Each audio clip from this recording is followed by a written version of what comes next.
What's up, YouTube? It's your guy, Hector, as you know, host of the Yankees Morning Brew, but we're doing a little special episode tonight. We got our hot stove edition, so I had to reach out to my guys across the YouTube universe. We got my guy, NYY's News, El Numero Uno, Ruben, and then my guy, Don Sicario is in the building. Fellas, how we doing?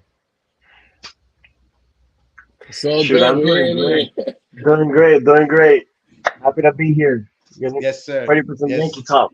Yes, sir. Yes, sir. First and foremost, I gotta say, always gotta give you guys credit because you guys do amazing work over there on NYY News with our friend Felix. But I felt like I wanted to reach out to you guys, and also shout out to my guy TC Stills.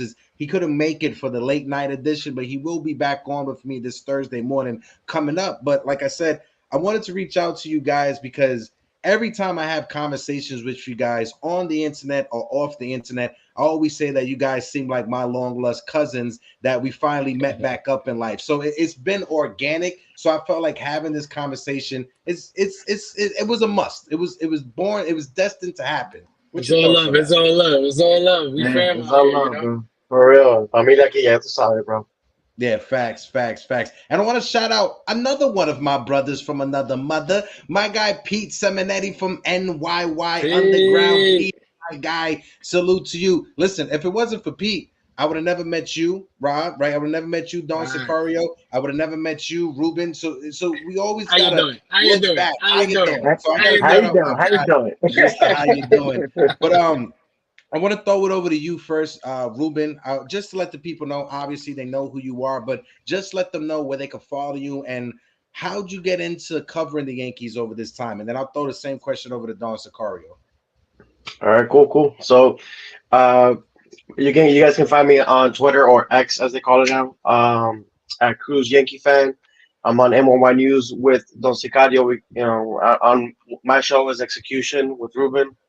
And I got into it basically just watching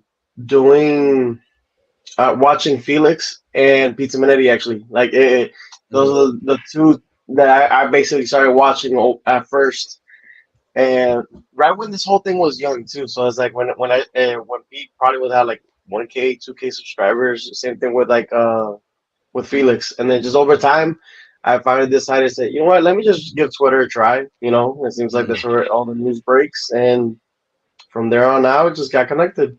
Don Sicario, same question going your way, brother. And then, trust me, people in the chat, I'll do the roll call momentarily, and we'll get to our topics for tonight. I just wanted to give my co-host for the evening a nice introduction. So go ahead, Don. All right, so first of all, follow me on Twitter, X. I call it Twitter because I'm not changing. Don Sicario 1 on TikTok, Don Yankee 1, and of course on the YouTube channel, Felix, the NYY News channel. You can find us there. And to be honest, I started doing this because my wife got tired of hearing me talk about Yankees and yelling at the wall. So I felt like I needed to talk to somebody else. So, but yeah, I mean, we've been following a bunch of y'all for a minute. You know what I'm saying? So we watched how y'all did it, and y'all kind of gave us the motivation to. We can do it too. You know what I'm saying? Like how y'all always saying, we fans and we just want to see the team. So that's how basically kind of got into it as well. Felix gave me the green light, and you know, we about to take off from there. So much love to y'all to giving us the platform. You feel me? Now, And he got his show too, Don Yankee con el Don body. Yankee con el body. You know, and you know, one thing I could say that attracted me to both of you guys' work is like you, Don Sakar. You throw a lot of Star Wars jokes into a lot of the stuff you put on Twitter. I'm a big Star Wars fan, so that right there caught my attention. And Ruben, you're very subtle with not being arrogant, but knowing what you're talking about and that's backing it numero up Ruben right there, boy. with stats, right, and the numbers. So that's why I've always you guys always caught my attention when it comes to the stuff that you put out. But people to chat, we got Jacob Petruzzi, my guy Gerald's in the building, Stephen B, Jonathan, mi hermana de la isla, my guy Anthony Medina, Medina. Building, my guy Sean Browning, Anthony Garcia, my other Anthony from another mother. Shout out to you guys. If you guys can, we got 35 people in the building. Smack that like button for your boys as we continue the conversation. And the heart that's right there on YouTube, smack that heart. It helps us grow the channel, and it just helps us with the algorithm. So we're going to get into the first topic because that's why all of you guys are here. As much as you want to hear our stories, you guys came here to talk Yankees. So let's talk the Yankees.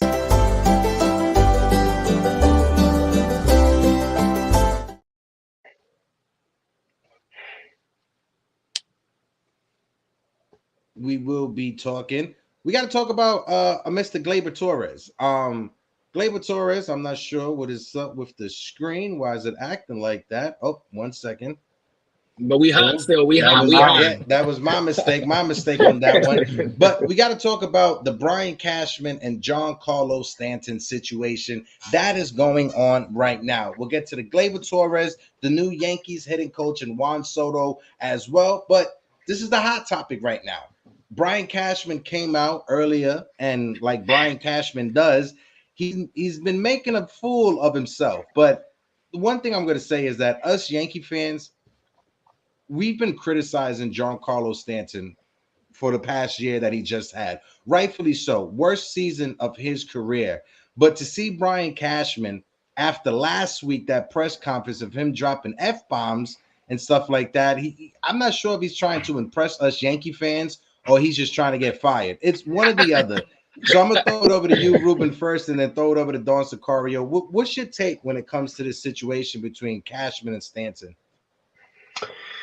Ooh, so I know most people are hot at Cashman right now. Like, I'm not as hot on him when it comes to Stan, but I do find it hilarious because, like, it's like now you want to start being blunt. Now you want to start saying the obvious. Now you like that's more of what I'm more like really, bro. Right now is when you choose to do it. Now. Yeah, now you're feeling the heat now from what it is what it looks like to me. So that's my take with Cashman is that he's feeling the heat, he's feeling the pressure. I think he finally started opening up YouTube or put his assistant to watch it or whatever and say, "Yo, what are they saying?" Because it sounds like louder than ever he has an idea of what we're criticizing him about, and I think that is showing right now. But what he said about Stan was 100% on the money, though. Yeah, it was. But it was like, why are you gonna say that now? And then also the agent, being connected to one of the guys we want, So that's my thing with that part.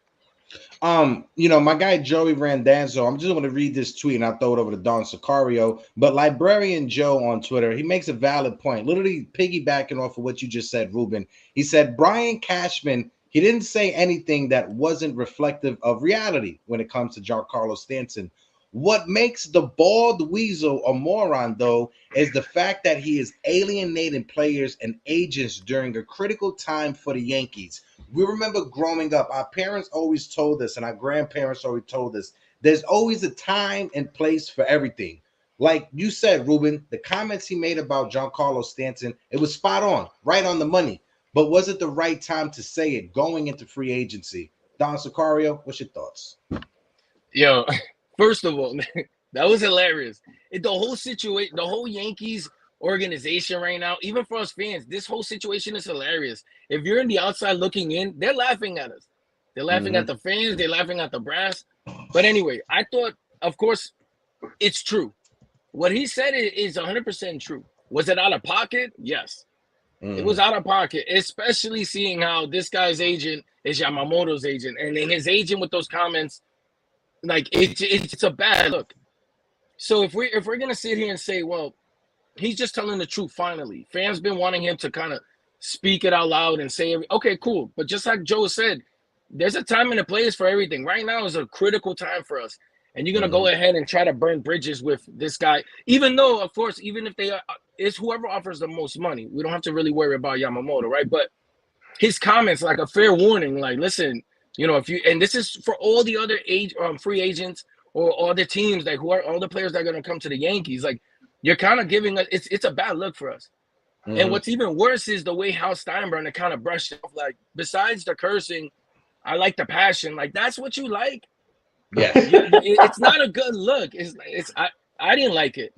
I didn't like it. I know and I know Hal Steinbrenner, he came out recently, like probably within the past 2 hours, talking about, like you just said, liking the passion from Brian Cashman. Like I said, was he right about Stanton? Yes, absolutely right.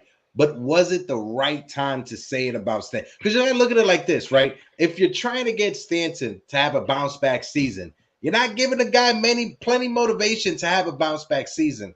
And if you're trying to get him to waive his no trade clause to get traded to another team, one, you're devaluating his whatever he is worth. His trade value, yep. His trade value, you would thank you, Ruben. You were devaluing his trade value after the worst season of his career. So it's not a devil's advocate thing when it comes to Brian Cashman and Giancarlo Stanton. What it is you drop the ball at the wrong time to drop the ball when it comes to the situation. Ken Rosenthal also put out there his agent Joe Wolf, like you said, responded below to the Yankees GM Brian Cashman, saying he's going to wind up getting hurt again, more likely than not, because it seems to be a part of his game. That's what Cashman's comments.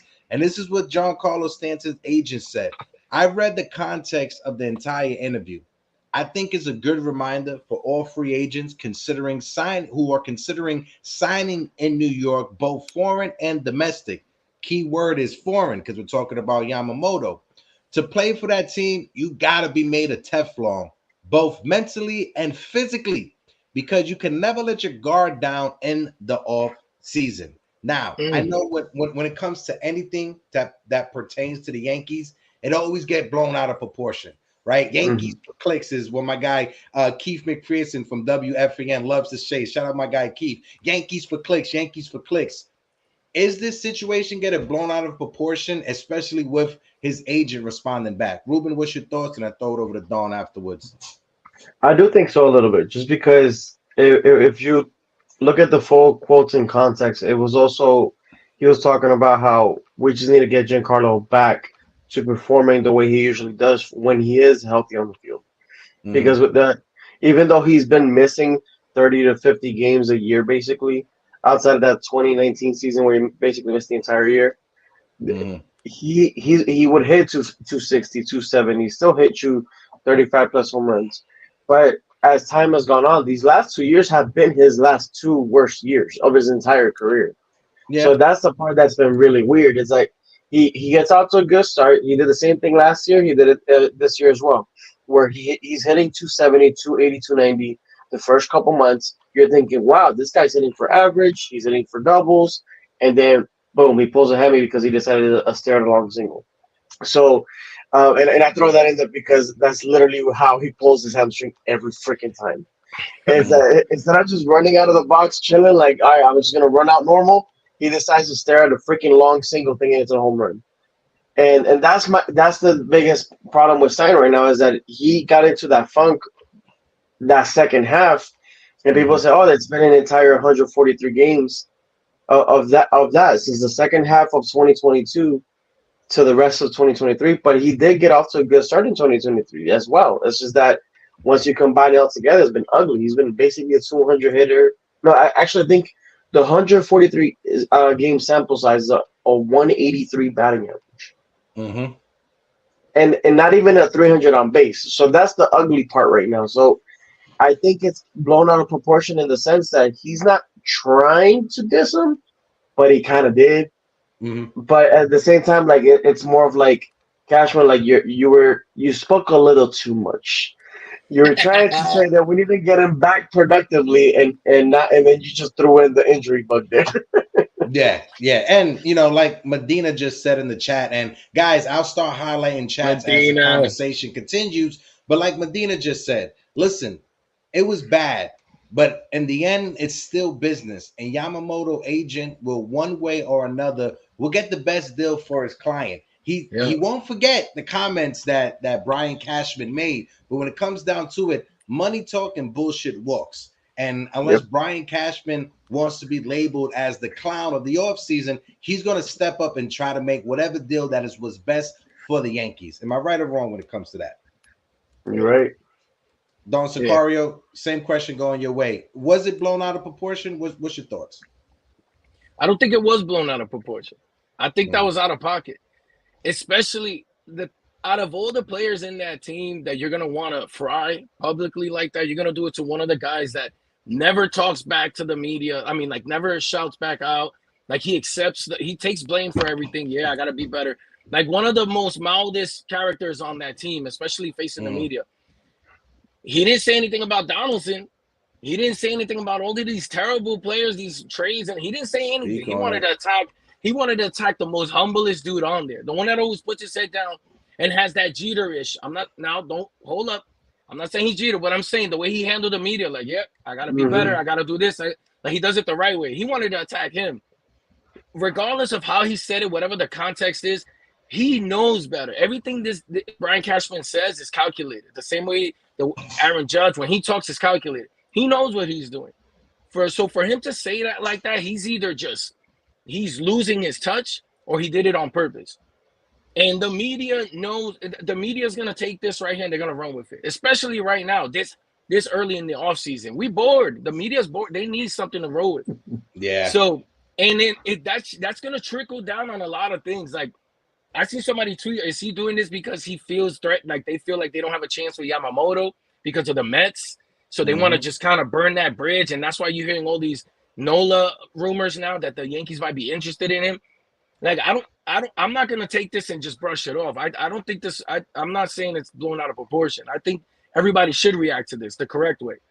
Yeah. Because it was out of pocket. It was out of pocket. I don't think he should have done that. That's not the Yankee way. These past interviews with Brian Cashman, that's not the Yankee way. Oh, he's you know way what out I'm of pocket. saying? We can't have beards. You can't do this. You can't do that. But our GM could go out there and start cursing and putting the players on blast like that. Like, it's just game. It's the truth. Done. But we're pretty freaking good. We're pretty freaking good, you know. I'm somebody that. And then he does this number, huh? We have the smallest, huh? And like, wait a minute. Anyways. I'm somebody that I always say it on my show. I never tell people how to fan, right? So, I never tell content creators how to make content. I never tell people how to be a fan. But the one thing I'm going to say is you got to hold him accountable. And the one thing you can hold him accountable for is the fact that he went out there and cursed. That is out of character when it comes to Brian Cashman. We never saw Brian Cashman ever react like that. And it makes me think that this is the first time in his career with the Yankees that his job may be in jeopardy. His job may be on the line. And like I was saying, after what Hal Steinbrenner came out and said, I don't think that Brian Cashman was expecting for Hal Steinbrenner to say some of the things. He probably thought some of the stuff would have stood behind closed doors. But the fact that he keeps on referring to him and Aaron Judge when it comes to rebuilding this team, he ain't talking about him, Judge, and Cashman, right? Every time you heard Aaron Judge during the season and at the end of the season, whenever he talked about the team and improving the team in the offseason, he always came up to bat when it comes to Aaron Boone and protecting Aaron Boone. He ain't say a word about Brian Cashman or the front office anytime he was talking. Before we continue, I just want to highlight a few of the chats that are in the building. Shout out to my guy, Uncle Freezy from the Blorence Tears family. You backstage, you guys were talking, and Roberto, you brought it up, Don Sicario, that I do the open panels, and the reason I do the open panels is because of Uncle Freezy. Uncle Freezy started the open panel when it comes to the Knicks content creators, and that's the first time I ever went on a panel. I went on YouTube to talk sports. So because of Uncle Freezy, who's in the chat right now, it gave me the work that I needed to go out there and become a content creator, and it just gave me that motivation. So I always got to shout out the person who put me on. So shout out to Uncle Freezy that's in the chat right now, and a few more that I want to shout out. Go ahead, Rubes. So I also wanted to, well, I really want to read one more real quick before I start. Go ahead, brother. Okay, so I wanted to say also, but I will say this about Cashman though. Whatever it is that he's on, I kind of like him. I just hope that means he's gonna do something. Because if it's all talk, Papa, this is your last year. There's no way this man makes it past 2024. That brass is I think this is the most divided that it's been because I mean, with the word Levine, whatever that who was it that they said that went over Cashman? They said that Levine was the one that called San Diego. Yep. Mm-hmm. This brass is divided, son. Ruben, we spoke on this a minute ago that it seems that with all it's a cover up right now. They're trying to make it seem like they're perfect. I love it. I love the chaos right now because you know what? It's about time something starts cracking and they need to start fixing it. You know what I mean? Because at this point, it's either Cashman or it's Cashman. Because Hal isn't going anywhere. Judge ain't going nowhere. No. You know, so at this point, I'm definitely like, I like the Cashman. I like the attitude. I like you want to go be an a-hole this offseason? Go for it. But you better freaking execute because this is not going to work if you don't grab anyone that's actually good. Like, son. Smack that like. You can't let this offseason go by. You cannot let this offseason go by without landing your big fish. And shout out to my guys at the Man Cave who says, smash that like button, fellas. Don't be a ninja watcher. Hit the like button. We got 59 people in the building, so there at least should be 59 likes. So smack that like button. Shout out to my guys, the Man Cave. My guy NFE who's in the building who says it's up to Yamamoto where he signs. People know NFE. That they are stepping into when they sign with the New York Yankees, what they're stepping into. Shout out to my guy Yankee Kyle who says, Hector, I shared you on my community tab. I definitely appreciate you. The Cadzilla. He says this to he throw this out there. Any chance the Yankees trade for Burns if they don't get Yamamoto? That's a nice conversation to have. My guy Anthony Medina says, listen, it was bad, but at the end, it's all business, and Yamamoto's agent will one way or another get the best deal for his client. Nice. And then my guy JT said, Cashman, for someone who hates emotional fans, he sounds pretty emotional to me. He needs a snicker. Cashman definitely needs a snicker. I'm gonna leave that on the screen just for a little bit. But no, talking about Yamamoto, right? And I said Yamamoto is probably going to be the first domino to drop when it comes to free agency. When it comes to setting the market for other pitchers, Aaron Nola, Blake Snell. But if the Yankees can't get Yamamoto, do we make that pivot to Corbin Burns from Milwaukee? And if you're going to trade for Corbin Burns, you're going to have to give up way more, if not a lot more than what is actually needed to get Corbin Burns. What's your thoughts on that, Ruben? I know he's close to free agency within the next couple of years, if not after next season. Do you think we take a swing at Corbin Burns if we can't get our big fish, Yamamoto? I think that would be a pretty good bounce back to get in terms of if you miss out on Yamamoto. I mean, Burns is a former Cy Young candidate, a guy that you really want to make sure that if you're gonna go and give Cole that second ace, Burns is a nice backup to fall on. So I would be happy with that. Like if we do miss out on Yamamoto, then it's like, hey, go all in on Burns, because he does have that higher upside versus Jordan Montgomery. As much as I love Jordan Montgomery, you guys know that. But at the same time, Jordan Montgomery, he had a good postseason. He's a good pitcher, but he's not an ace.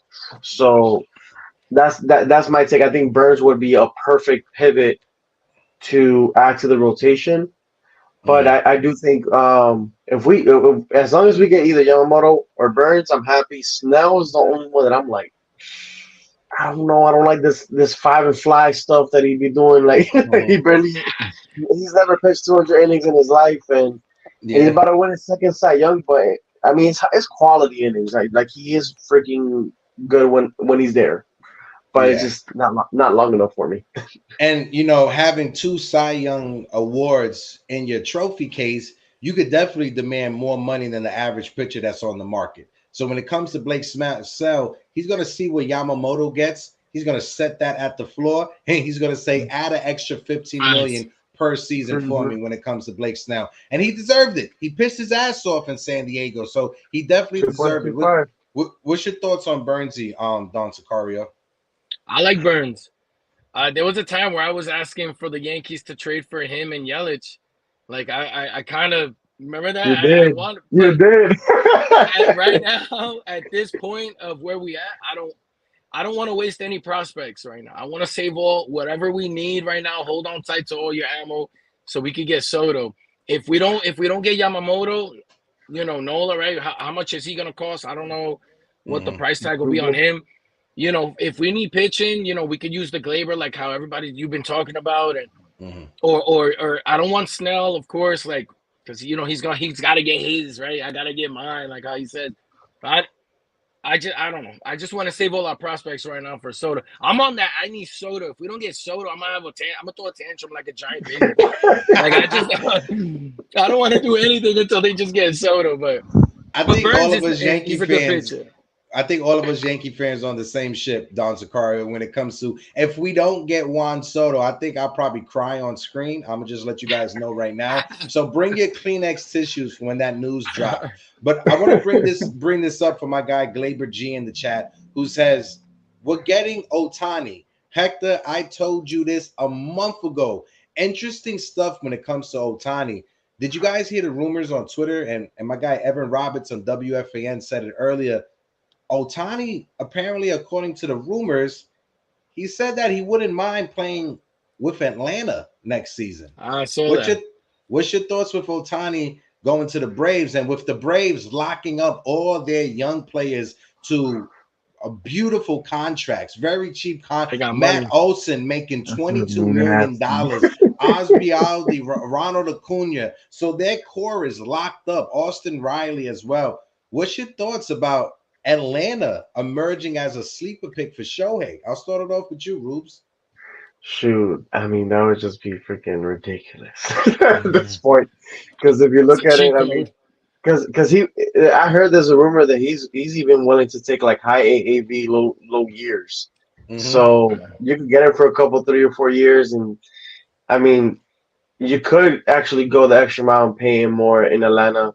They're already making a ton from the little city thing they got going on around the ballpark, and that's what really has brought him in. And then Ohtani would just bring in even more money. So they'll probably go nuts and like sign him and stick him hitting second, third, whatever.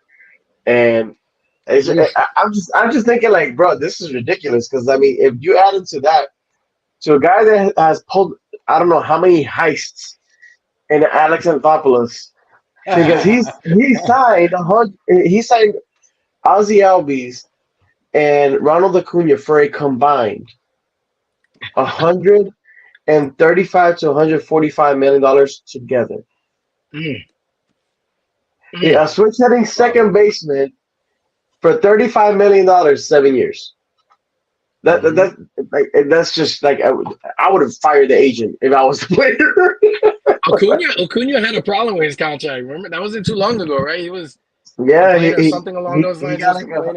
Because he got 100. I don't think it was Acuna that had a problem with it. I think one of the announcers with Atlanta got in trouble because he said when it comes to Acuna and Albies, he was like, maybe they didn't understand the dollar figures on the check. That's why they signed it. And then he got in trouble and got fired for saying that because trying to call them dumb and shit like that. So, but when it comes to both of them, you know, we all understand.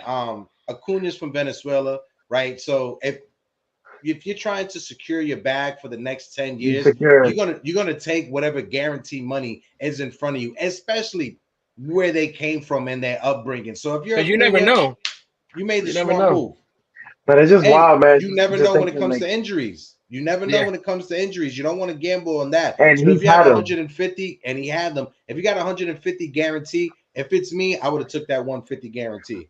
That's the thing. He got 100, and I'm here thinking, okay, so Hey. you give up 400 or 500 million. Yeah. You Okay. know what 100 100 million is? You know what? It's more than what the fuck I got right now in my bank account. I'll tell you that, Rubes. Shit. Hey, I'll take the 100 million. Facts. No, but I want to go backwards. When it comes to Giancarlo Stanton and trying to figure out a solution on what the team actually can do when it comes to Stanton. And I just want to highlight, we got 49 likes and we got 65 people in the building. Smack that like button for your boys. And if you guys can't, smack the heart on the bottom right-hand side of the screen. Just smack it. Just keep smacking it. It helps us out with the algorithm. Yeah, but doesn't get a heart attack, okay? Don't hurt yourself, right? But, we don't got no insurance money over here. No workers' comp, nothing. When it comes to Stanton, and again, Evan Roberts from WFAN, he started the conversation. I just want to continue it here. You remember when Albert Pujols, his last year, they made him specifically a part-time player that was just in there to face left-handed hitting. When you look at Giancarlo Stanton and we look at his stats, he was a 270 hitter against left-handed pitchers last year, 7 home runs. When it comes to his home runs to hit, it was 3 times more than what it was against right-handed hitters. Do you think at this stage of his career, Giancarlo Stanton should be in a platoon type of thing? What's your thoughts, Rubes? Oof, I'm hesitant to go there only because I feel like he just needs a little bit more of a swing overhaul than the actual platooning. Because with him, and Kirshner had a really good breakdown on the article where basically he's talking about how to Driveline and how Stanton's actually going to be reaching out to Driveline and help him with the swing. He's one of the few guys that actually needs more launch angle. And it's funny because we have some people going for more launch angle, they start sucking. But for him, it would probably be the opposite because one, he's going to strike out regardless. So we're not worried about the strikeouts with him. 2, every time he makes contact, he's not squaring it up. So he hits it so freaking hard that sometimes the ball will leave the park anyway, and you're like, how the heck did he hit it out with a little bit of the knob or something? So that's the thing with Stanton right now. That is, as long as you can get his launch angle higher, because right now it's basically almost freaking negative at this point because he just kept smacking it down on the ground, and we know he runs like negative 5 miles an hour. So at this point, it's if he hits it on the ground, he's an automatic out. He can't run, or he doesn't want to run. And so I think with him, one more year to prove that he can actually hit full time, not be a platoon guy, but he really needs to start swinging up a little bit more because he can't keep hitting ground balls, and he also needs to open up, man. He needs to open up a little bit more at that close stance. He can't pull a ball, and it's crazy because his bat speed dropped 2 to 3 ticks, which is pretty bad usually, but he was still top 5 in the league in bat speed. So that tells me that he's a freak in nature. So he just needs to make a quick little adjustment. Even with the less bat speed, he's gonna be able to still hit a whole bunch of home runs and everything. He just needs to start hitting the balls over the infield more. Yeah, I see your point. Don Sicario, what's your thoughts when it comes to Stanton? What is your solution? Do you think we should platoon him or cut that paycheck and let him walk away? What's your thoughts? The platoon situation is tough. It's bad enough he's not playing the field. Stan seems like the type of guy that he just needs to play a lot. I know he gets hurt, but he needs to just play a lot. So if we cutting his at-bats and platooning him, he'll probably get worse. And then they're not going to cut him. With all that money they owe him, this team, they don't do that. It's funny that you say that too because Tats has been saying it. I've been saying this forever as well. he's a big dude. He's a big muscle bound dude. He gets stiff. This guy, if they wouldn't have regulated him to a DH so early, his body probably wouldn't have broken down as much. And plus, if you're gonna have him play 110 games, because we all know he typically misses about 50 games a year, Throw him in the field. then Like, have him play him. go crazy, go 100 miles an Yeah. hour as much as you can. And if you pull a hammy, you pull a hammy because you're gonna pull it regardless. So I'd Yeah, rather you pull it actually trying. yeah, We've and seen enough. We've seen enough of sitting him, mhm, protecting him. Like, just let him go. Just let him yeah. play. Let him play. Like, When might as it when well. it come when it comes to Stanton, you know, not every Yankee fan was sold when the trade happened. When the trade happened, I was like, okay, I was excited because it was a guy who just won an MVP in the National League. Was it a trade that I wanted the Yankees to make before the rumors came out? No, it's not a trade that I was saying the Yankees didn't get Stanton. No, when it happened, I was like, all right, I can live with this because he's a former MVP in 2017, cracked 50 home runs, identical to Aaron Judge. We just got to get creative on where he's going to play him. I don't think anybody would have predicted the decline from Giancarlo Stanton. And I got to say, it's probably the most dramatic decline when it comes to a superstar in recent history or recent past memory when it comes to Major League Baseball. Maybe Ryan Howard is the next one in my mind that pops in my head when it comes to Cool. decline. Pujols as well, but even with Pujols, he wasn't missing as much time as Stanton has been missing over the Yeah. past several years. Yes, Pujols was still old and getting older, but he was still out there earning his contract by just being on the Hmm. field. When it comes to Stanton, it's just a sad day. You never want to root for someone to get injured. You never want to root for someone to become a worse version of themselves, but it's reality at this point. Like the both of you guys just said, what Cashman said wasn't wrong. It definitely was not wrong. It was just the timing. He said it, right? So Yeah. that's just my final take when it comes to that. Let's switch topics right now because I think we could probably stay on this for another couple of hours, but we got to talk about Gleyber Torres. Hey, baby. Hey. A lot of rumors coming out when it comes to Gleyber Torres, trade rumors. The Yankees wanted to trade Gleyber for Alex Verdugo from the Boston Red Sox. We could have got Pablo Lopez a couple of years ago from the Miami Marlins or a year ago from the Miami Marlins.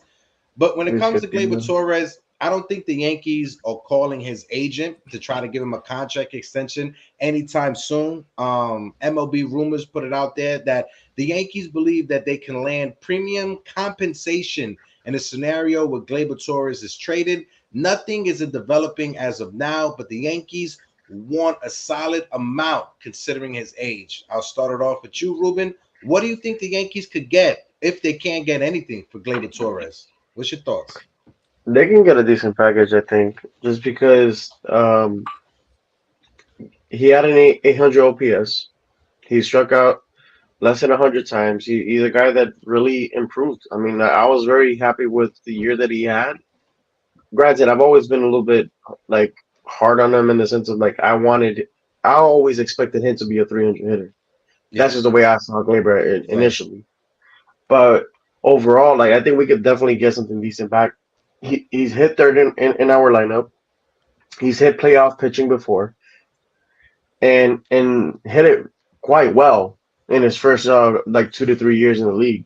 So Mhm. that's the thing with Torres that a lot of people are probably just also looking at his ability to actually make contact and everything. So I think we could definitely get at least a couple arms. I think the Yankees would be wise to get a couple arms just because you never have so many pitching prospects. Given how fragile pitchers can be at times, you want to definitely make sure that you stock up on it also and use it for trades and everything like that. Mhm. And I think with Torres, that would make more sense. But the whole Verdugo thing that they were talking about, like I can see it. Like I wouldn't have been like mad, but I would have been mad if it was up like 1 for 1. But if you're telling me, okay, Straight we up got a couple, swap. yeah, we got a couple pitching prospects, they're decent, blah blah blah. You can kind of take the peg a little bit, you know what I mean? but at the same time, um, But if we would have gotten Verdugo, like I was like, okay, that's the kind of bat I've been wanting a little bit, but that would kind of take us out from Soto. So then I would be like, nah, because hold on, forget it. I don't want it. Don't Verdugo look like the type that he will get traded to the Yankees and he'll go up to Judge like, yo, what up? I'm Verdugo. I think we should have this conversation. And Judge is like, what? And he's like, I want your 99. My 99. How are we gonna do this? You know what I'm saying? Like, how are we gonna take care of this situation? I don't think that conversation will go that long when it comes to Aaron Judge trying to fight for the number 99. But Judge would just look at him.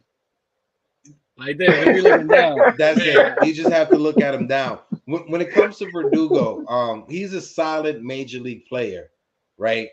He's not a Gold Glove outfielder. Granted, Gleyber Torres is not a Gold Glove second baseman at the same time. So you got to ask yourself, whose offense is better?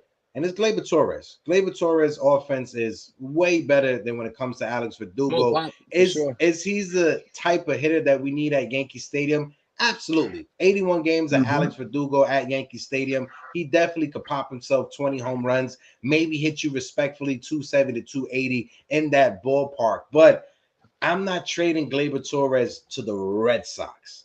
If Verdugo was on another team, if he was on the Kansas City Royals, fuck it. If he was on Baltimore, I'd rather trade him to Baltimore. I'm not trading Gleyber Torres to the Boston Red Sox. And when it comes to Torres, like you said, Ruben, I've been hard on Gleyber Torres because this was the young prospect we got back, right? When we traded Chapman and we was having that fire sale, Gleyber Torres was our top prospect in the system.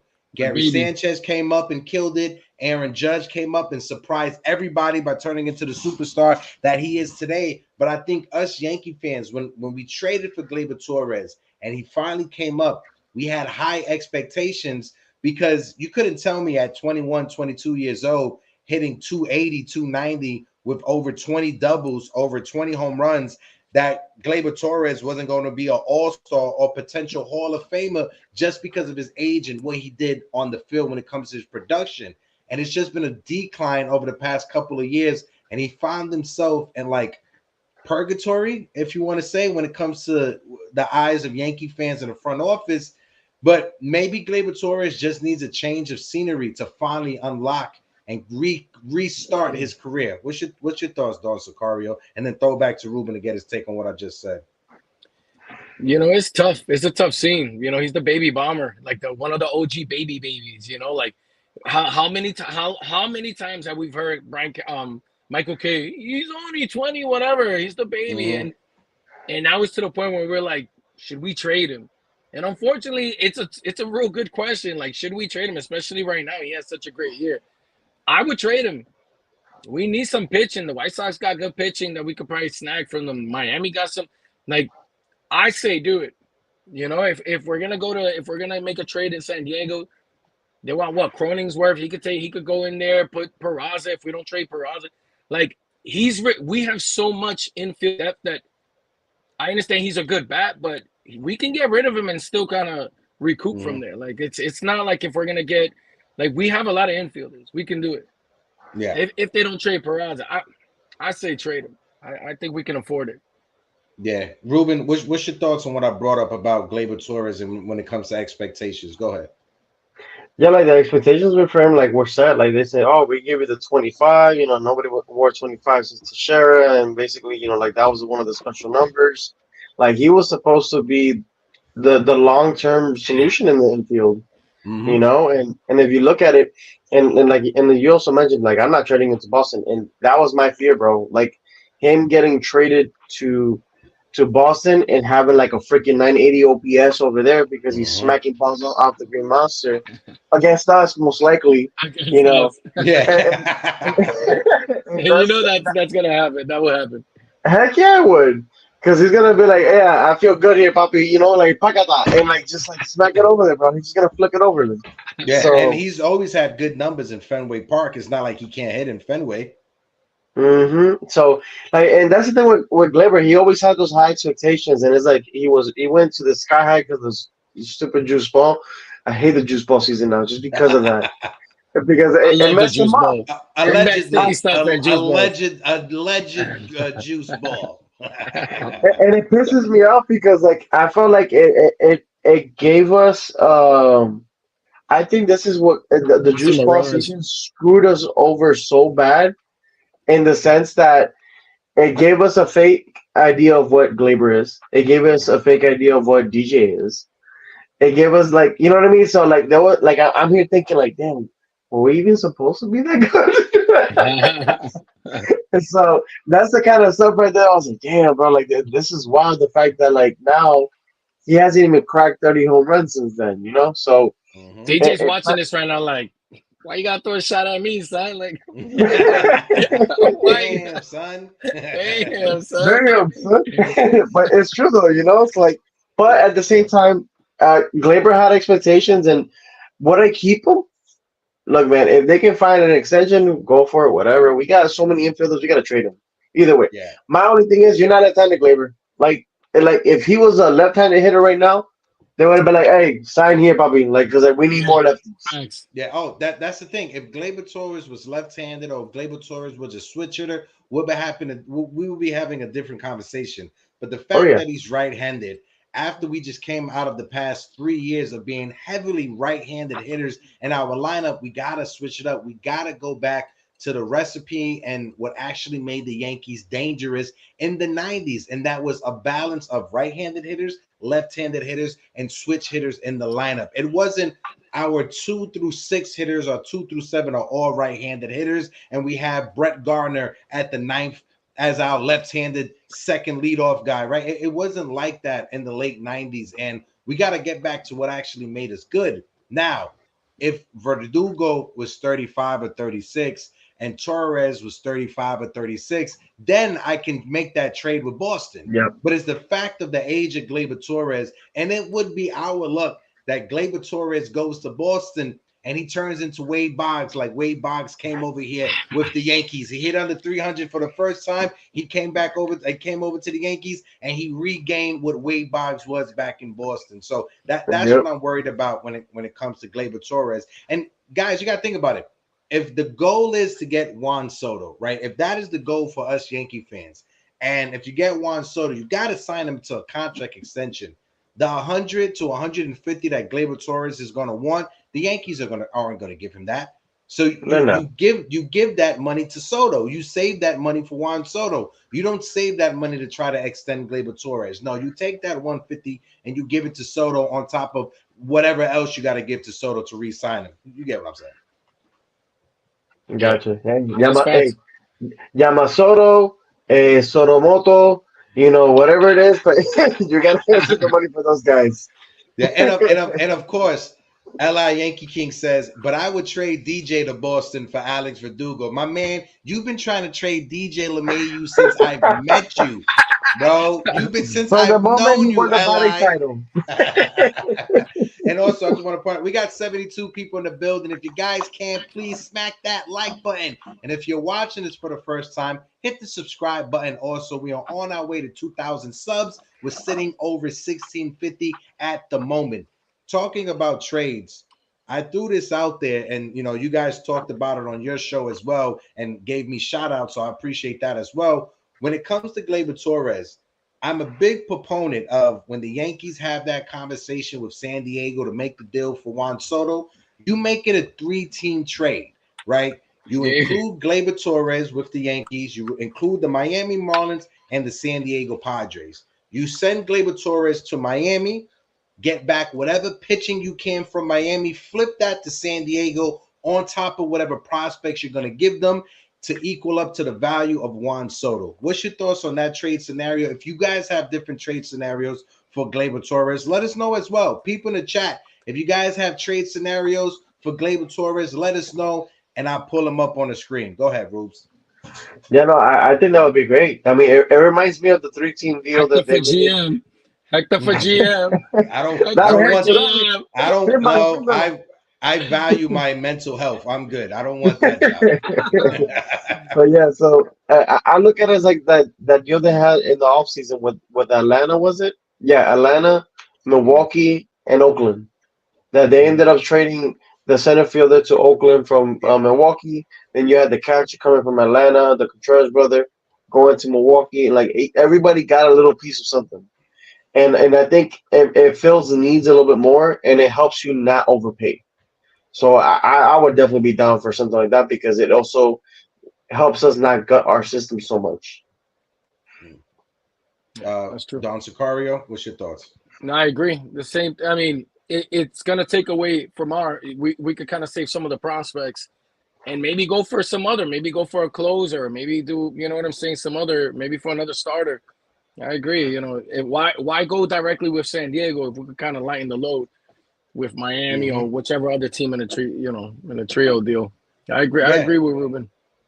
Yeah, and at the trade deadline when when Brian Cashman flipped Gleyber Torres to Miami, he was trying to get those both starting pitchers from Miami.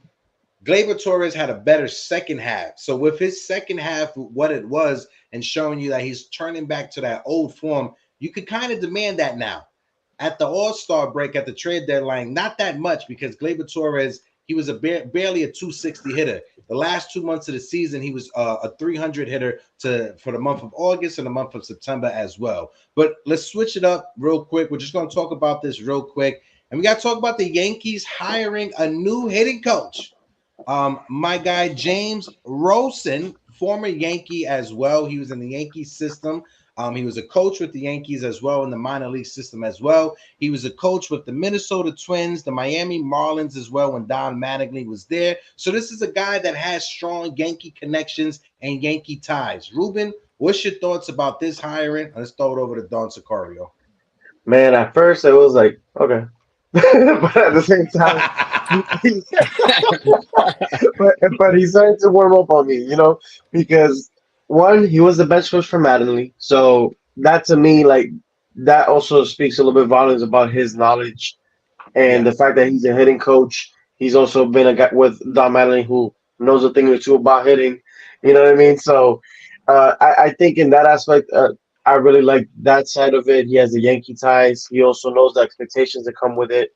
His interviewing is phenomenal. He actually knows how to talk. To quote Mr. Hit Strikes Hard, right? Dylan Lawson. He goes and he says, we want a professional hitter, okay? We want a professional 200, and I don't care about where we rank. I just want to win ball games, that kind of BS. No, Rosen is like, hey, I gotta adjust based on the skill set of what I got in front of me. I'm not gonna go and have one philosophy. I'm gonna go and try to adjust to the talent that I'm working with at that moment, which is what we need. We've been clamoring for this. Thanks. We want a guy that looks at a guy and says, "Look, man, you hit the ball hard, but you can't lift it as much because now you're losing. You're getting more pop-ups. Your swing is not built that way because of your height or because of the way your shoulders are. Maybe you got alligator arms. Maybe this one doesn't. Whatever it is, but he adjusts to the talent that he has. So by him saying that kind of stuff, and then on top of that, Judge likes him too. So Judge, he has a good headed coach. If he likes him too, that tells me that he's one of the few guys that just would actually listen to.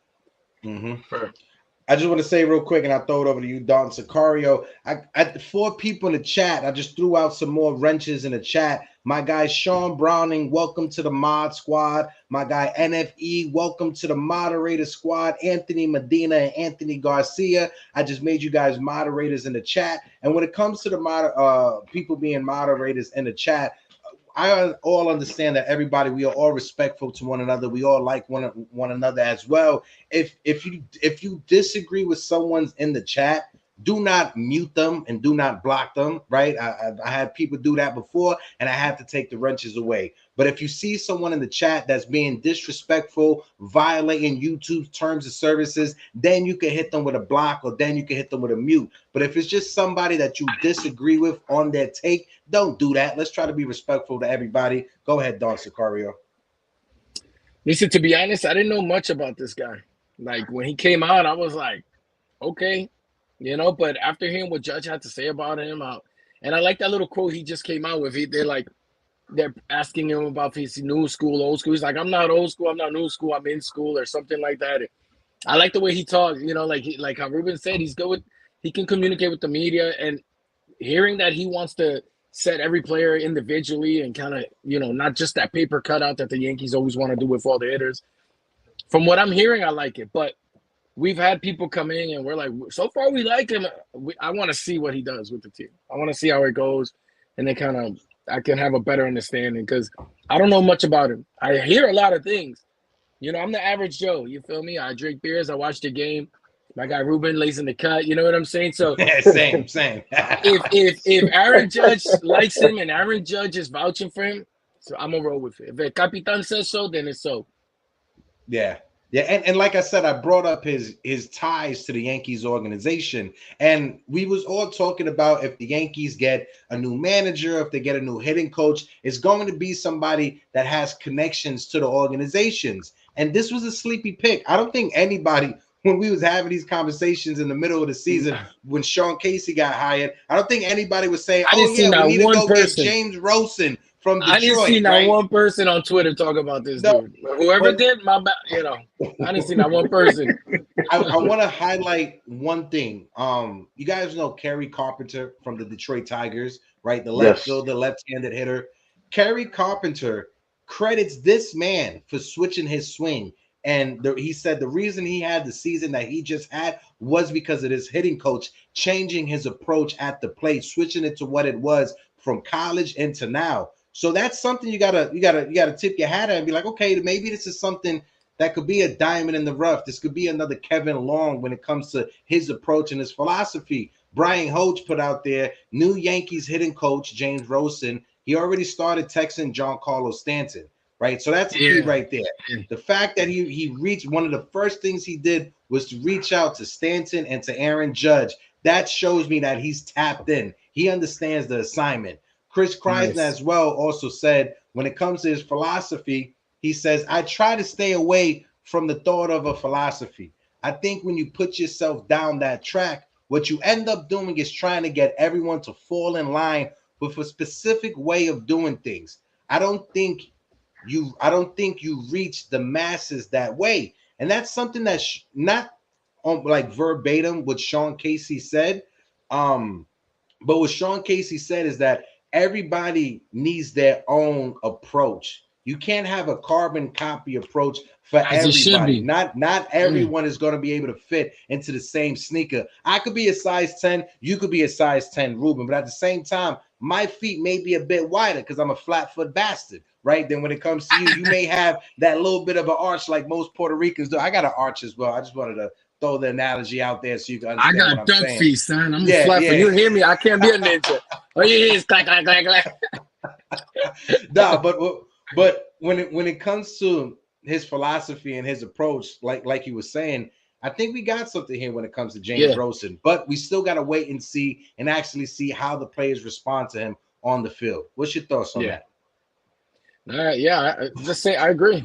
You know what I'm saying? Let's see what happens. With everything we're hearing right now, it sounds good.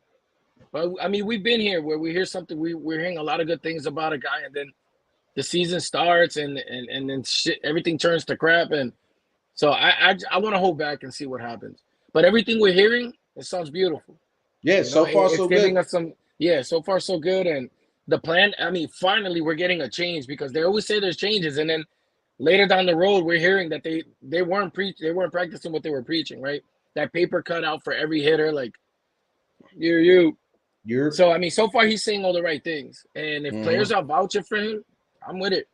Yeah, and you know, JT brings up a great point, right? And I want to highlight this real quick. He says this hitting coach kind of has that Joe Torre feel to it, because when Torre was hired, it was out of nowhere, a head scratcher.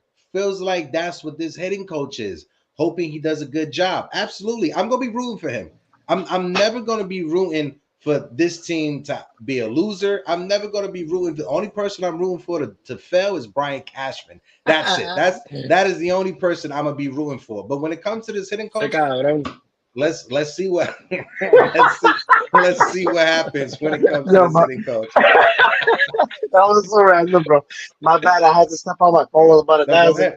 So I already got the charger. I'm good. Go ahead. But I just want to ask you final thoughts when it comes to James Rosen, and then we'll switch over to the Juan Soto trade conversation because I know that's what everybody is here. And we got 72 people in the building. If you guys can, please smack that like button. Go ahead, Rules. What's your final thoughts when it comes to him?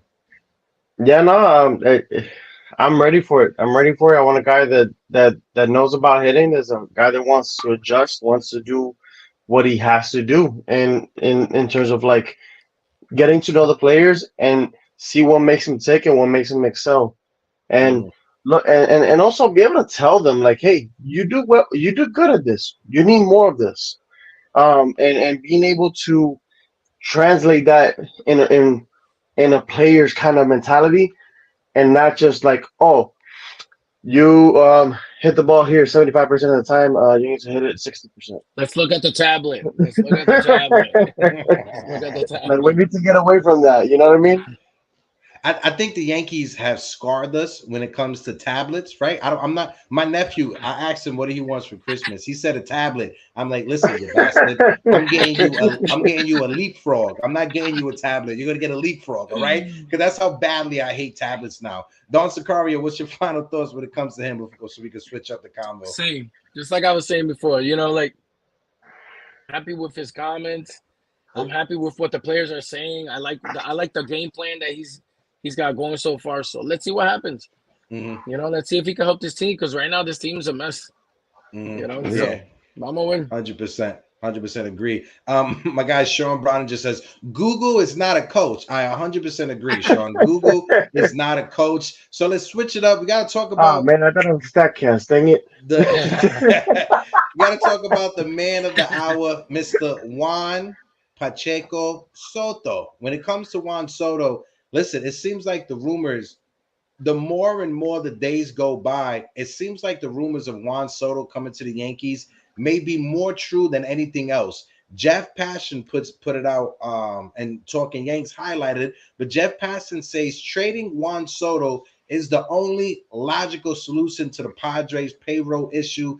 Passan says the Yankees, the Cubs, and Mariners have what the Padres want when it comes to near MLB ready starting pitching, but he says Chicago and Seattle likely would not make that trade for those pitchers like the Yankees will do. And I want to put it out there also, rest in peace to the owner of the Padres, who actually passed away today. And it's sad, you know, that news come out on top of the Juan Soto thing, because I always tell people it's baseball and then it's real life. This is a real life situation when it comes with this man passing away. Yes, you could speculate now the team has to start selling off pieces, but rest in peace to him. Thoughts and prayers is with his family. Ruben, what's your first thoughts when it comes to Soto? And then throw it over to Don Sicario.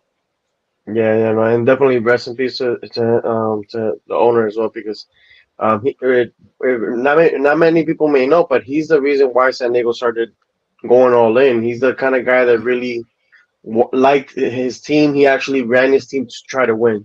So, and as much as we give a lot of bad attention to the owners, like of the Oakland A's and everything, we, you know, these are the kind of owners we want to also pay homage to a little bit and kind of like appreciate that.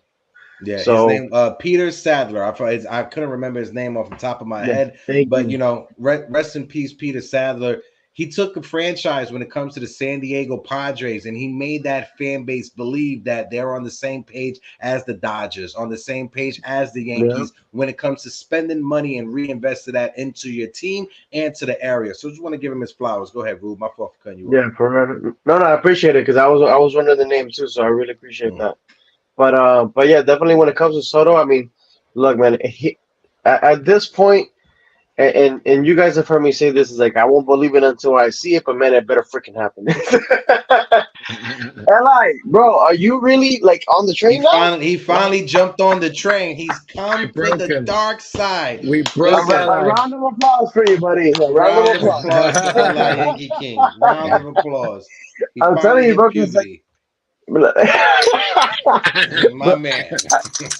I think he finally saw that the birth certificate said that Soto's 25. Nah, but shout out to LI Yankee King, right? You Shut know, up, like.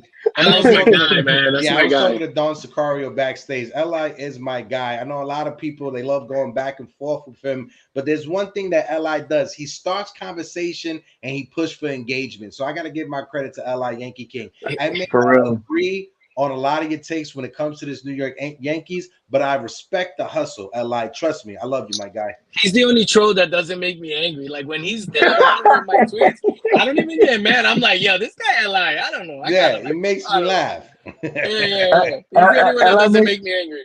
He makes me laugh, because, but at the same time, it's like, man, I'm not gonna read the tweet. Like, and like you've been talking to me at times, and bro, like I'll start reading, and I'm like, I can't continue. But yeah, going back to Soto, it just needs to freaking happen. Soto has to happen. Like it's just like at this point, we've missed out on so many players, and we don't want to go down the freaking list again with Harper, Machado. We all know the freaking names. And we need Soto. And the fact that he's in his prime, like he's entering the prime. You know what I mean? Like he got his feet wet this first few years, and to get him in a ballpark that would benefit him more than anyone else, really, like is it you gotta get him now, because like this doesn't happen. You don't see free agents like him, and if you can get him before he hits free agency, sign him. I already threw out the figures: 588 for 14 years. Give him 42 mil a year. Hey, Pay my money, he's do it. Hey, he's 25 years old. You know what I mean? And if you want 600, give him 600. Give him 600 for 14. I could care less, bro. Put it in the fun. He's a 300 hitter in Yankee Stadium. Like you will see him hitting 300 again as a Yankee. Because he's hit home runs there already. You see what he did? Him and Tatis back to back. And opposite field too. I mean, that's the crazy part, bro. Yeah. And the thing when it comes to Juan Soto, right? And like you said, Ruben and Don, it's not my money, right? So make it happen. But 4 Train Savages on Twitter, they put this out. The Juan Soto speculation is all fun. Making the trade for him is one thing. Extending him is a whole nother conversation. Cole, Judge, and Stanton are all under 300 plus mil or over 300 plus mil. Soto can push 400 million easily 500 million if you ask me. Is Hal Steinbrenner really going to commit that money knowing his recent track record? This is what I want to say about that when it comes to Hal Steinbrenner. If Hal Steinbrenner wants to win back this fan base, if he doesn't want to get booed at Old Timers Day, if he doesn't want to get booed at any of these retirements, events that Jerry G, like any of these jersey retirement days at the stadium, you go out there and you get Juan Soto and you spend the money. You're gonna make the money back hands over fist if you get Juan Soto to the Bronx, especially with your marketing machine that you have when it comes to that. But I've seen a lot of people saying that, how would Judge feel if Juan Soto's making more money than him? Listen, I'm gonna just say this one thing. Alex Rodriguez was making more money than Derek Jeter. You think Derek Jeter care about how much money Alex Rodriguez was making? Because Jeter had the rings. Jeter had the glory. I know Judge doesn't have the rings, but he's already the captain. He's already the face of the franchise. He wants the rings, and he knows Juan Soto here with the Yankees will get him closer to a ring. Judge has class too. Judge has a lot of class. You know, he's not. He doesn't seem like that. He got the bag. He's been titled the captain. He doesn't. He knows. You know what I'm saying? Look at the way his demeanor is. He has like this confidence when he walks. Like, you know what I'm saying? You see him with his girl, or his wife. You know, he knows it. He knows he's the ish. Juan Soto going to the Yankees. He knows that that's a perfect match. And he'll probably be in Hal's ear. Like, Hal Steinbrenner is going to get that money back so damn quick. With all the Hispanics in New York, the Dominicans, bro, you're going to hear bachata for months, bro. You're going to hear bachata. You're going to hear for months. It's a no-brainer for the Yankees. Mango at the ballpark, bro. Mango with some tres golpes. No, they're going to have their own. So they're going to start Mango at the park for some Brugal. It's going to be a special. Bro, it's gonna be like I know you guys been back home, but it's like when you go to the Caribbean World Series and they don't even give you a cup; they just put it in a plastic bag, a few ice cubes, put the drink in a plastic bag and a straw. They tie that shit up, and you're walking around with a plastic bag. I know it's not safe to consume alcohol in a plastic bag because the plastic breaks down. It feels right though. It feels perfect. It feels perfect. Feels right. And I'm gonna tell you this. I'm going to be that obnoxious Yankee fan that is out in front of the stadium every home game with the Guido, with the big ass speaker playing out like an Alpha. I'll be out there with the hookah. I don't even smoke hookah, but I'll be out there with the hookah every home game. I'm telling you that, bro. Bro, I can picture that in Yankee Stadium, just hookahs out, WBC vibes, like. Bro, it'll be packed.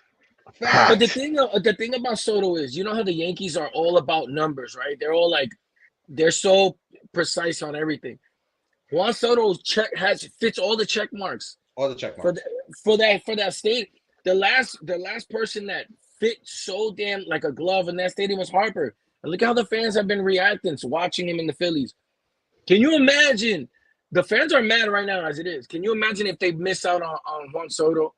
And let's say they do get a Belly or something, which I'm still not convinced. I'm super 50-50 on Bellinger. But anyway, that's a whole other story. Soto right now, as mad as the fans are, as mad as the media is with this organization, with Cashman going berserk, the best fix for this whole organization is bringing Soto. And everybody knows it. All you jabronis that are against it, I don't want to give up this prospect. You mean these prospects that probably won't pan out and most likely won't? Facts. Let them go to another team. If they go to another team and they succeed, cool, congratulations. But at least let us have the hype of having Juan Soto. Let us feel good for once going into a season a little bit happy. Like, we can never go into a season feeling 100% like, yo, let's roll. When was the last time we went into a season where fans are 100% like, I'm ready I'm stoked for this season. It's been a minute. Been a minute. And I'm glad that fans are finally not falling for it. The sales are down on season tickets. Like, finally. And you know what? The fans that were in the stadium with the fire Cashman, I don't know if that was the reason for it. I've been saying in a few videos it wasn't, but I'm gonna give them props for it, just for the efforts. Maybe that they started the chain of it. Mm-hmm. You know what I'm saying? Like, fans are finally. I've never seen the Yankees. Yankee fans, our biggest enemies are Yankee fans. We're always fighting, but for once we're finally united. As we want Cashman fired, we want Soto. Like, we're finally upset. We finally are tired of it. We're sick of it, and they know it. And when the Yankees won the last time they won in 2009, right? I was in college at the time. I was going to BMCC at the time. You guys from the city, if you know about BMCC. I was going to the Borough of Manhattan Community College, right where the Canyon of Heroes, when that parade was going on. Did I go to school that day? Absolutely not. My ass was right down there celebrating in the Canyon of Heroes. If we were to do that over the next few years, with as connected as content creators are now, when it comes to the community, when it comes to Pete, Felix, Jason, Derek at NYY, Joe, shout out to all you different Yankee Uncle Tats. The way that we're all connected, we've never been disconnected last time the Yankees won a World Series. I'm talking about with all of us having our shows, all of us knowing each other. We would have never knew each other if it wasn't for YouTube, right? But the fact that we are all connected, locked in sync right now. If the Yankees were to win a World Series, do you know how arrogant and how insufferable every one of us Yankee content creators will be? Are you kidding me? I could just see the content. Who the best again? Who the best? 28? 28? I just want them to win so we could say, you know what? We could tweet about it. Like, fine. The ops don't want us talking about the 27 rings. Fine. We'll let them have that. We'll talk about 28. We'll talk about 28. And that's the thing, bro. Like, and there's two things that I'm like, for those that say, oh man, like we have like this many $300 million contracts or whatever, bro. We had that same excuse for Harper. We paid $27 million a year for freaking Donaldson, and Harper's getting paid 25.4. Mm. 25.4 mil per year for Harper. You gave 40 mil to Judge. You could have had it for 35. You didn't give him the 35. You pay tax on it now.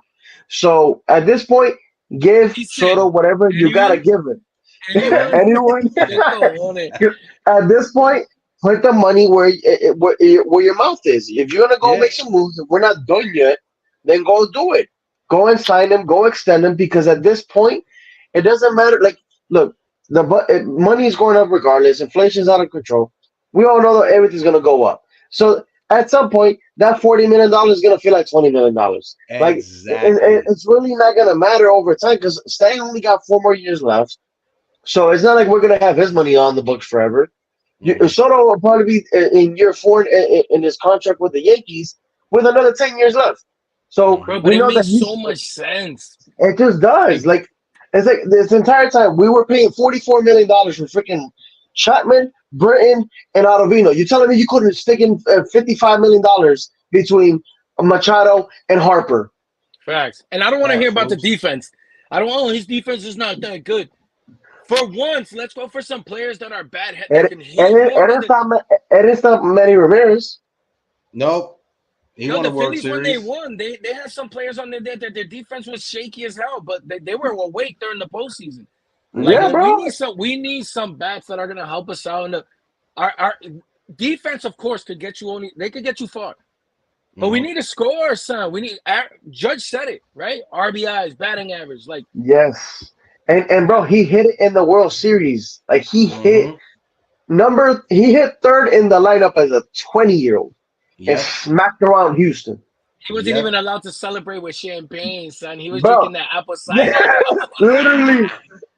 I mean, they were, and it's crazy. At 20 years old in the World Series, this guy's doing the Soto shuffle saying, "Dale, papi, vamos, let's go." Mm-hmm. Like, and he didn't care. It was what team was it against? Ruben? What team was it against? The Astros. Who has had our number over the past 5 years? The Astros have had our number. And what a great redemption story. He's an Astros killer. And at the same time, like you said, he was a baby.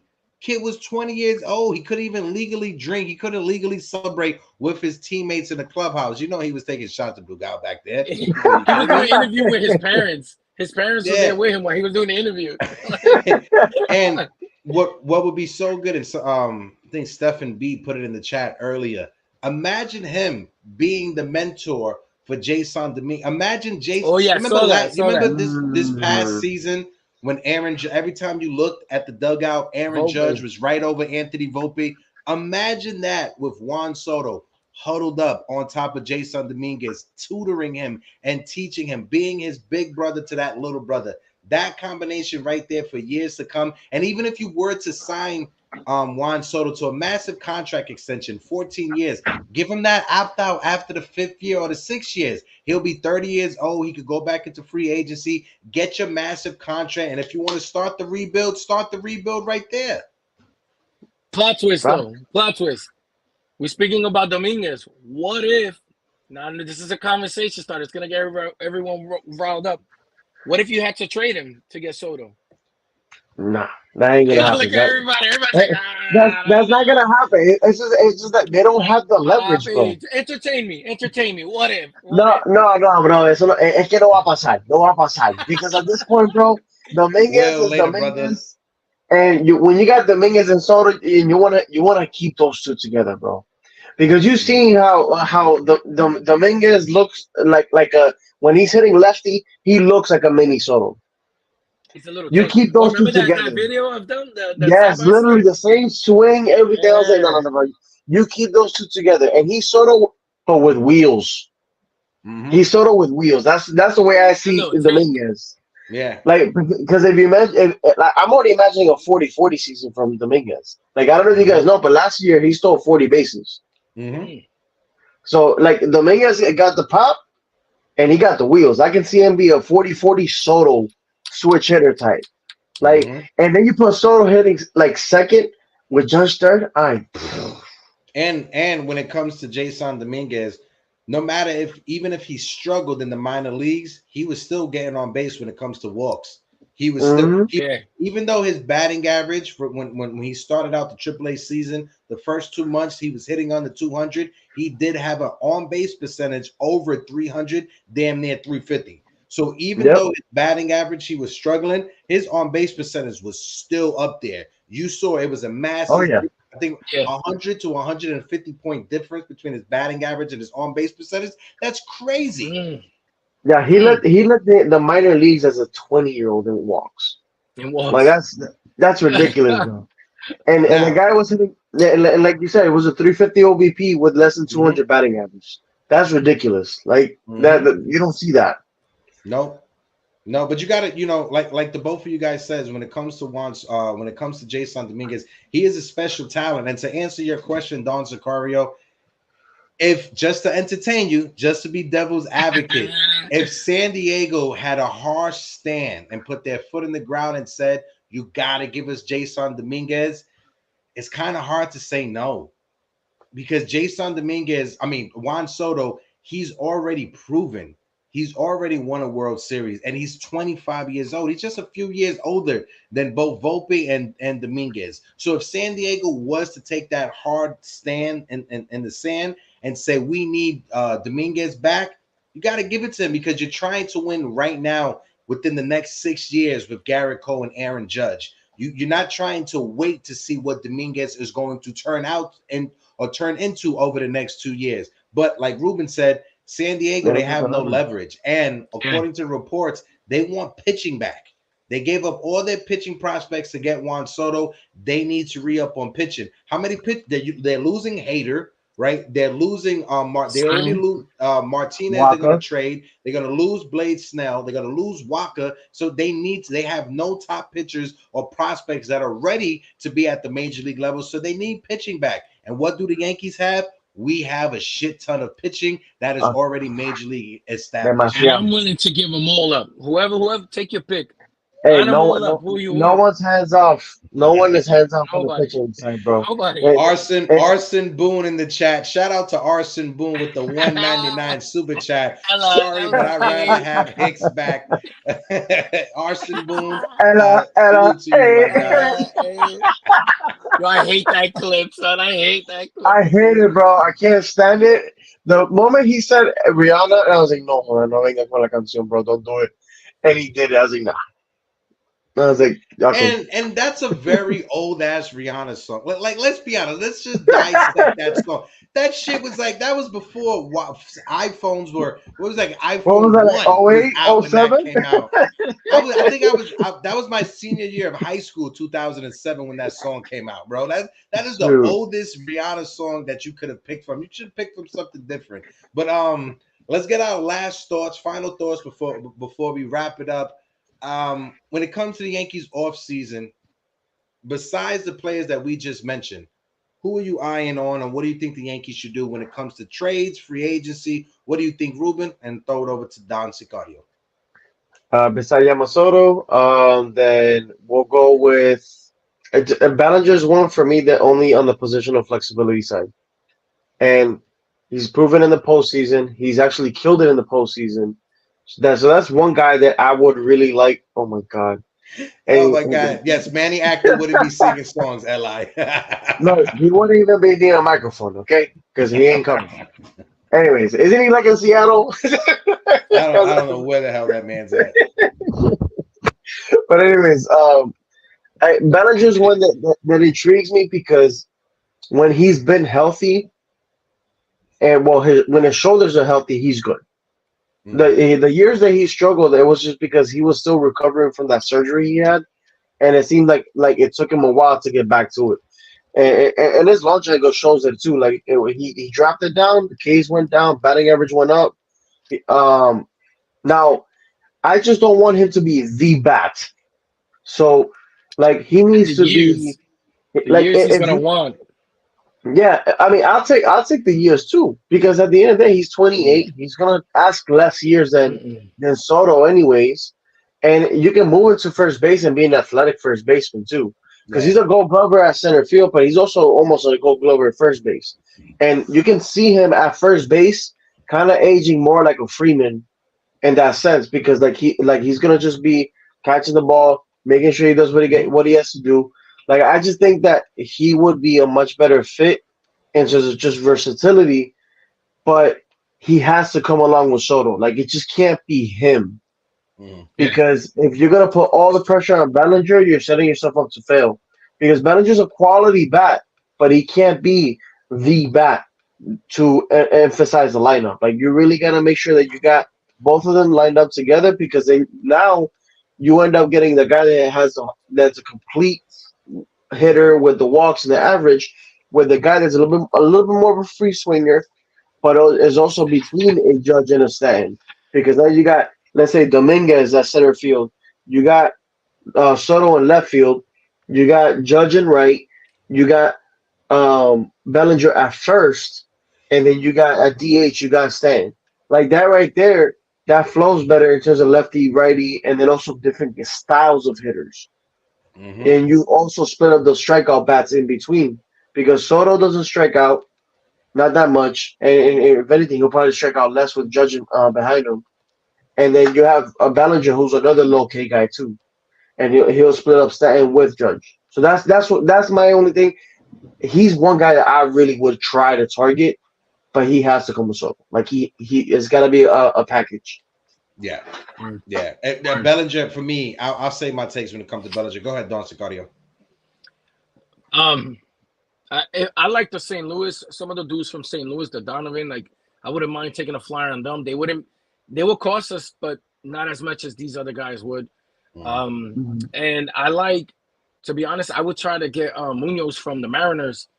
We need somebody in the bullpen. I wouldn't mind, Glaber. Hey, you guys want Glaber? I mean, I've heard, I don't know if it's true or not that they like Glaber or whatever, but I wouldn't mind trying to go for him.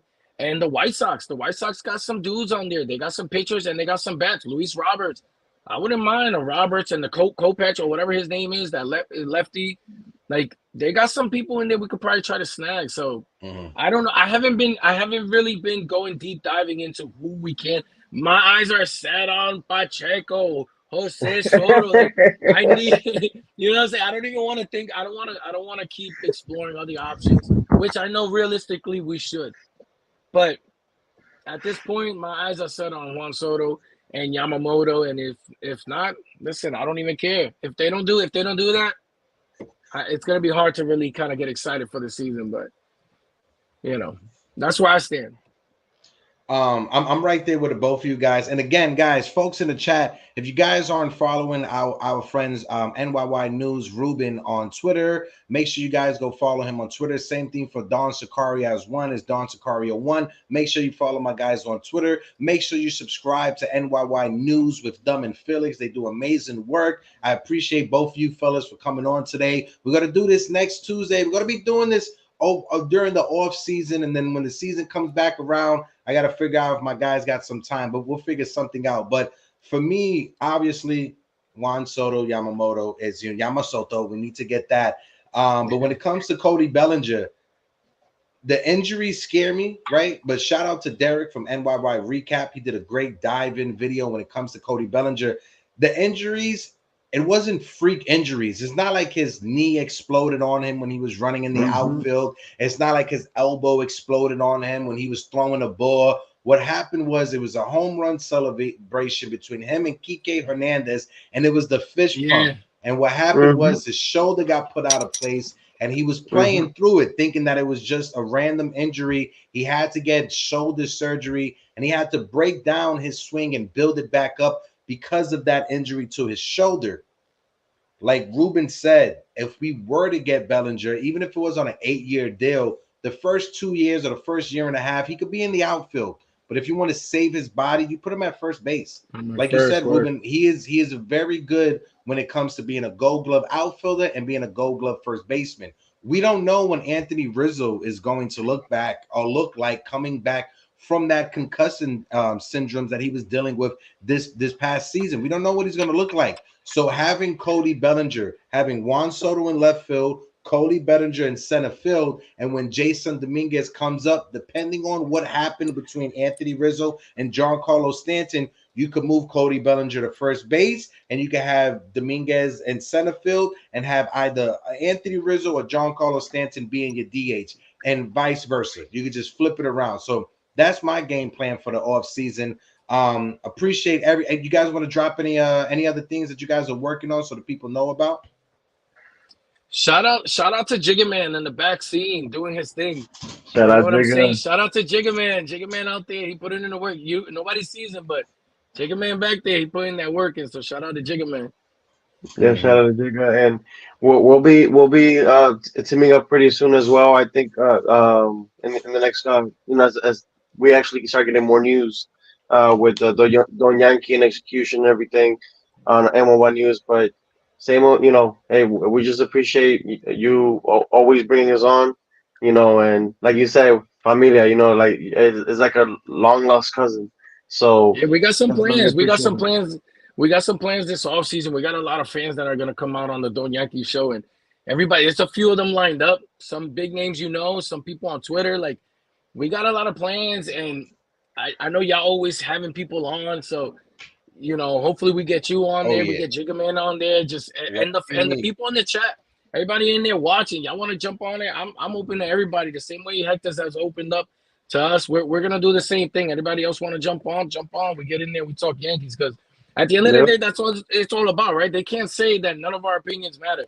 I always say in my show, our opinions matter. Don't let these Joe Brownies tell you that it doesn't, because without us, they're playing in that empty ballpark, son.